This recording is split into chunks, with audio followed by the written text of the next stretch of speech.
माननीय उपसभापति महोदय, बहुत ध्यान से मैं नासिर साहब को सुन रहा था। तो किसी शायर ने कहा है, तू इधर उधर की न बात कर, तू बता कि कारवां कहाँ लुटा। मैं बताऊंगा इन्हें कारवां कहाँ लुटा है। मेरा भाषण समाप्त होने दीजिए, मैं ठीक से इन्हें एक्सपोज करने वाला हूं। जी प्लीज। माननीय उपसभापति महोदय, अच्छा डिस्कशन आप चलने दें। मैं इनकी बातों को सुन रहा था और मैं इस सदन के संज्ञान में लाना चाहूंगा। माननीय सदस्य सैयद नासिर हुसैन जब इस बारी राज्यसभा में चुने गए, जब ये इनके जीत की घोषणा हुई, मैं उस समय कर्नाटक के बेंगलोर में था। कर्नाटक की विधानसभा में पाकिस्तान जिंदाबाद के नारे लगाए गए थे। भारतीय जनता पार्टी के कार्यकर्ताओं ने विरोध किया, उनको पकड़ करके जेल में भेज दिया गया। भारतीय जनता पार्टी के कार्यकर्ता जो इस पाकिस्तान जिंदाबाद के नारे का विरोध कर रहे थे, उन्हें जेल में भेज दिया गया और इन्हें पतित किया गया। ये लोग, बैठाइए इनको, इन्हें बैठाइए, ये बोल नहीं सकते। बैठ जाओ, बैठो, आपस में बात नहीं, प्लीज प्लीज आप बैठो, बैठो प्लीज, आपस में बात नहीं, आपस में बात महोदय, आप चेयर को संबोधित करें। नहीं, चेयर को संबोधित करें। सभापति महोदय प्लीज, आप चेयर को संबोधित करें। सभापति महोदय, आज देश के लिए गौरव का दिन है। देश के आम मुसलमान के लिए, देश के गरीब मुसलमान के लिए, देश के पसमानदा बीच में टोका टोकी नहीं होगी, ये दोनों के लिए होना चाहिए। फिर तो please please please Nasir ji, please please, झूठ बकवास सब सभापति महोदय नहीं जा रहा, आप रिकॉर्ड पे नहीं जा रहा, बैठ जाइए। उप सभापति महोदय, आज का दिन गरीब मुसलमानों के लिए, पसमानदा मुसलमानों के लिए, तलाकशुदा महिला बहनों के लिए, विधवा महिला बहनों के लिए, अनाथ बच्चों के लिए आज ऐतिहासिक दिन है। एक क्रांतिकारी परिवर्तन आने जा रहा है। पूरी की पूरी इस गरीब समाज, मुस्लिम समाज की आर्थिक और सामाजिक व्यवस्था में यह वक्फ अधिनियम क्रांतिकारी परिवर्तन लाने जा रहा है। मैं आभारी हूं माननीय मोदी जी का, जिन्होंने इस महान विधेयक को इस सदन में लाने का काम किया। अध्यक्ष उपसभापति महोदय, हम हिंदू हैं, हम लगातार अपने समाज में परिवर्तन की बात करते हैं। हमने लगातार अपनी समाज की बुराइयों के विरुद्ध संघर्ष किया है। इतिहास बड़ा गवाह है। हमारे यहाँ सती प्रथा होती थी, हमने सती प्रथा निषेध अधिनियम लाया। हमारे यहाँ बाल विवाह होता था, हमने बाल विवाह निषेध अधिनियम लाए। हमारे यहाँ विधवा विवाह नहीं होते थे, हमने विधवा विवाह अधिनियम लाया। आश्चर्य की बात होती है जब इस समाज की चर्चा होती है, आश्चर्य की बात होती है इन 75 सालों के अंदर एक बार भी मुस्लिम समाज के संशोधन को लेकर, सुधार को लेकर के, एक गरीब मुसलमान की जीवन की बेहतरी को लेकर के एक बार भी किसी प्रकार के सुधार आंदोलन को इस सदन में लाने का काम नहीं किया। आज यह पहली बार है और हमें गर्व है अपने प्रधानमंत्री पर, नरेंद्र मोदी पर, जिन्होंने इस मुस्लिम समाज के सुधार के ऐतिहासिक विधेयक को लाने का काम किया है। 2014 में माननीय प्रधानमंत्री बने थे, उनके दृष्टि में कभी हिंदू और मुसलमान नहीं होता था, उनका सिर्फ एक नजरिया होता था, गरीब और अमीर। आप गौर कीजिएगा, यह सदन गौर करेगा। हम जनधन योजना लेकर के आए, 42% लाभार्थी मुस्लिम थे। हम प्रधानमंत्री आवास योजना लेकर के आए, 31% लाभार्थी मुस्लिम थे। हम उज्ज्वला योजना लेकर के आए, 37% लाभार्थी मुस्लिम थे। हम मुद्रा योजना लेकर के आए, 36% लाभार्थी मुस्लिम थे। हम स्किल इंडिया लेकर के आए, 22.7% लाभार्थी मुस्लिम थे। हमने प्रधानमंत्री एम्प्लॉयमेंट गारंटी प्रोग्राम चलाया, अध्यक्ष महोदय 70% अधिक मुसलमानों ने उस योजना का इस देश में लाभ लिया। मेरे पार्टी की बैठक है, मुझे बताना नहीं चाहिए, लेकिन मैं कहूंगा, माननीय प्रधानमंत्री इसी बाल योगी सभागार में हम सारे सांसदों की बैठक ले रहे थे। उन्होंने क्या कहा हमसे? उन्होंने कहा, लोग कहते हैं कि मुसलमान भाजपा को वोट नहीं देते। आपको याद होगा मित्रों, उन्होंने कहा नहीं, ये गलत है, देते हैं। और अगर मान लिया जाए कि नहीं देते हैं तो इसका मतलब क्या है? क्या वो देश के नागरिक नहीं है? क्या उनके काम नहीं होने चाहिए? क्या उनका विकास का काम नहीं होना चाहिए? हम सारे सांसदों को उन्होंने मीटिंग में कहा, अपने काम को करते समय कभी हिंदू और मुसलमान न करना, विकास की धारा सारे समाज पर समान रूप से पहुंचाने की बात कही। उन्होंने दूसरी बात कही, मैं पूरे देश को 2047 में विकसित भारत का सपना दिखाता हूं। क्या 20% मुसलमान अगर देश का पिछड़ा रह जाएगा तो क्या भारत का विकास का सपना पूरा होगा? नहीं। हमें भारत के विकास का मतलब है 20% मुसलमान के विकास की भी योजना बनानी है। यह कल्पना माननीय प्रधानमंत्री ले सकते हैं। आजादी के 75 सालों के अंदर इस कल्पना को लेकर इस देश में कोई नहीं आया था। और तीसरी बात उन्होंने कही, सरकार के, और सबसे महत्वपूर्ण बात है, सरकार के स्तर पर सरकार जो कुछ भी कर सकती है मुसलमानों के जीवन की बेहतरी के लिए हम करने का प्रयास करेंगे, लेकिन मुस्लिम सामाजिक संस्थाओं की भी रोल होनी चाहिए।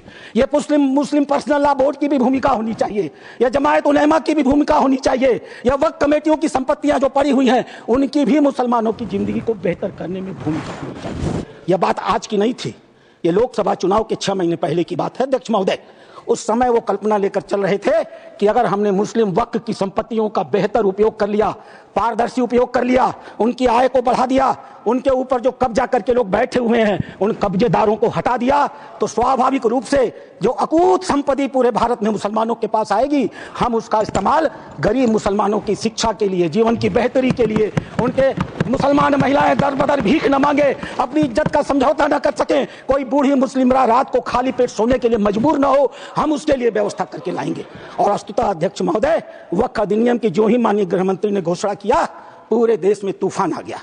आश्चर्य होता है, वक्फ की घोषणा भी नहीं हुई, कानून सामने भी नहीं आए, विरोध शुरू हो गया। तुम्हारी मस्जिदें कब्जा कर ली जाएंगी, तुम्हारे दरगाह कब्जा कर लिए जाएंगे, तुम्हारे कब्रिस्तान कब्जा कर लिए जाएंगे, तुम्हारे मदरसे कब्जा कर लिए जाएंगे।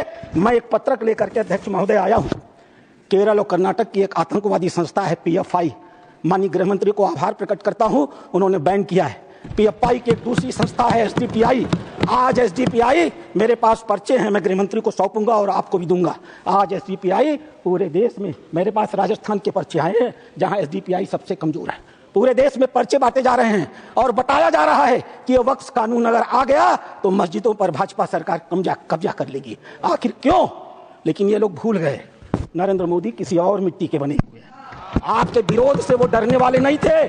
आप चाहे जितना भी विरोध करते, वो मजबूती के साथ एक आम गरीब मुसलमान, एक दलित, एक पिछड़ी महिला, एक अनाथ महिला, एक तलाकशुदा महिला, अनाथ बच्चों के साथ खड़े होने वाले थे, और इसीलिए वो मजबूती से विधेयक लेकर के आए।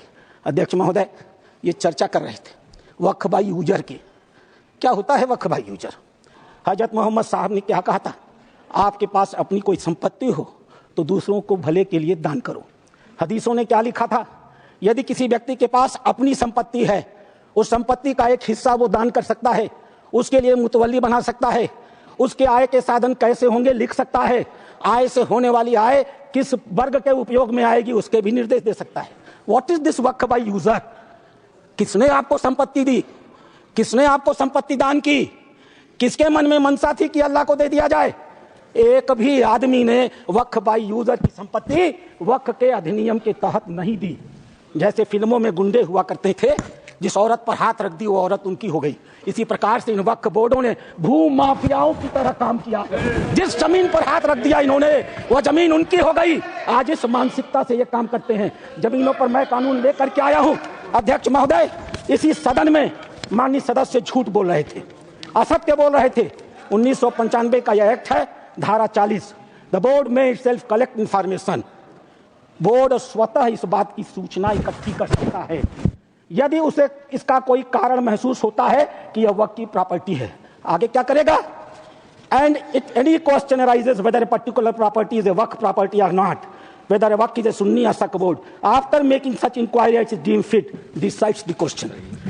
संपत्ति पर हाथ रख दो, किसी भी संपत्ति को वक्फ बोर्ड की संपत्ति कह दो, और वक्फ बोर्ड खुद ही तय कर लेगा कि वो संपत्ति वक्फ की है कि नहीं है, और जिस बेचारे की संपत्ति ले ली जाएगी उसको पता ही नहीं चलेगा। और अगला वाक्य क्या है?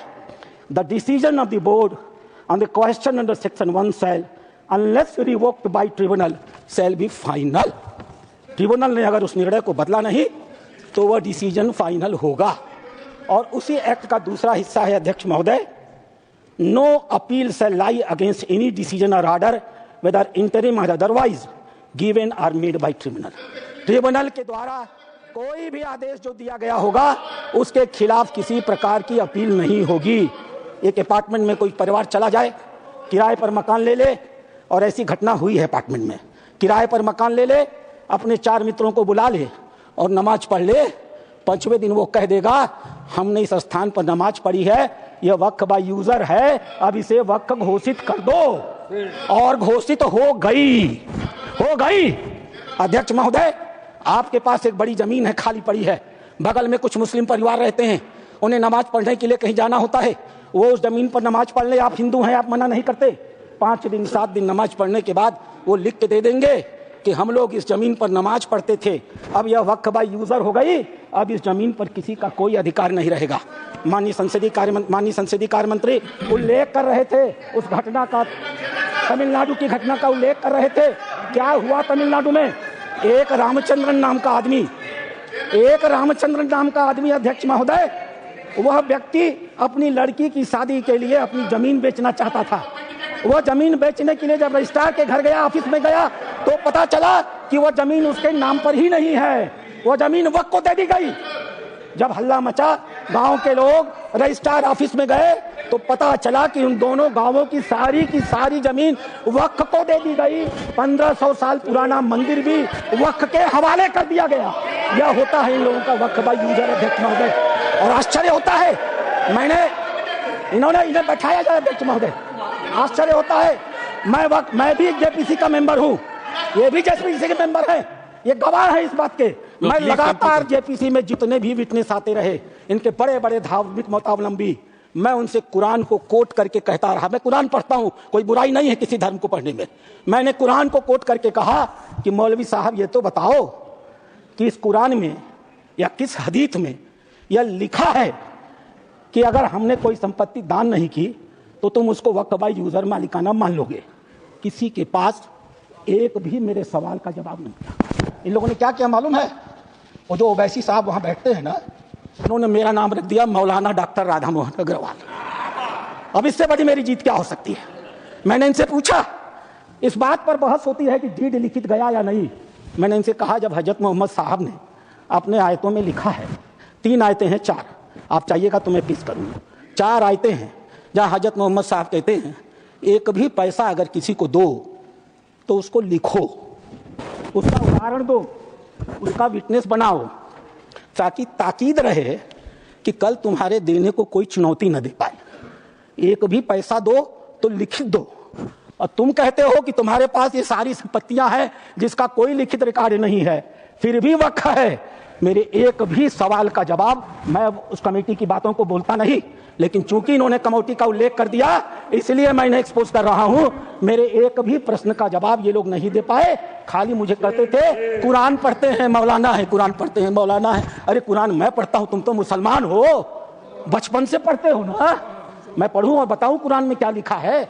मार हो जाएगी, मार। ये हिंदू की बलमनसाहत है जो कुरान पढ़ के तुम्हें बताता नहीं है। अध्यक्ष महोदय दूसरी चीज, सरकार इनकी थी, इन्होंने वक्फ को अभय दान दे दिया। और क्या नारा दिया? जो जमीन सरकारी है वो जमीन हमारी है। सरकारी संपत्तियों पर कब्जा करने का ऐतिहासिक इन्होंने कर्म कायद किया है। उत्तर प्रदेश की 74% वक्फ की संपत्तियां सरकारी जमीन पर कब्जा करके बनी है। तेलंगाना में 50% की संपत्तियां सरकारी जमीन पर कब्जा करके बनी है। पूरा अभयदान इनको मिला था अध्यक्ष महोदय। और उसका फल क्या हुआ? 2006 में सच्चर कमेटी की रिपोर्ट आई। सच्चर कमेटी ने कहा 4,50,000 संपत्ति है और 6 लाख एकड़ जमीन है।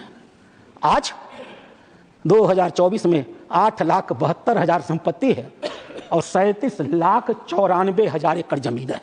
2006 से 2023 6 लाख एकड़ से बढ़ करके 37,94,000 एकड़ जमीन इनकी हो गई। इन्हें बताना तो पड़ेगा सभापति महोदय कि आखिर 31 लाख अतिरिक्त जमीन इन्होंने पाई से कहां से है।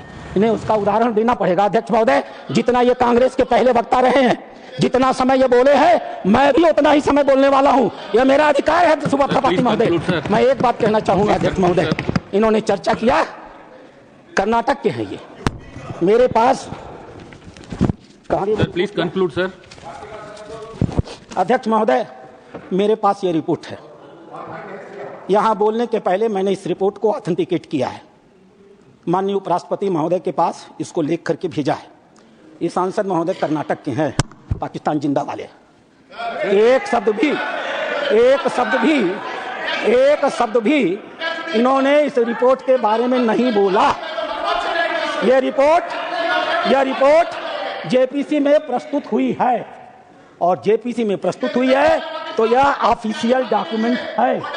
यह रिपोर्ट मैं पढ़ूंगा अध्यक्ष महोदय, यह मेरा अधिकार है। मैं आपको बताऊंगा कि कर्नाटक के अंदर किन किन नेताओं ने वक्त की कितनी कितनी संपत्तियों पर कब्जा कर डाला है।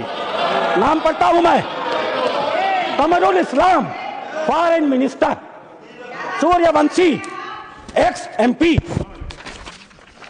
CM Ibrahim ex union minister, Rahman Khan ex union minister, Abdullah Sharif waqf board official, NA Haris MLA, MA Khalid ex CO, Mumtaz Ahmed Khan chairman, Mohammed Sanaulla IAS, mister Sindhu Giri former minister, MF Pasha IPS, Khaneez Fatima MLA, CK Jaffer Sharief foreign minister. और एक नाम अध्यक्ष महोदय, प्लीज कंक्लूड, एक नाम अध्यक्ष महोदय, we will take it from the party time की मर्यादा में। Sir please conclude, otherwise we have to take it from the party time। मैं कंक्लूड कर रहा हूं। इस सदन की मर्यादा में मैं एक नाम लेने से इनकार करता हूं। वो इस समय सदन में है भी नहीं। नाम क्या है अच्छी तरह से जानते होंगे। अध्यक्ष महोदय, अध्यक्ष महोदय, मैं अपनी बातें समाप्त करूंगा। रामधारी सिंह दिनकर की एक कविता के साथ। सीमा पर एक सैनिक मर रहा था, मैं कंक्लूड कर रहा हूं।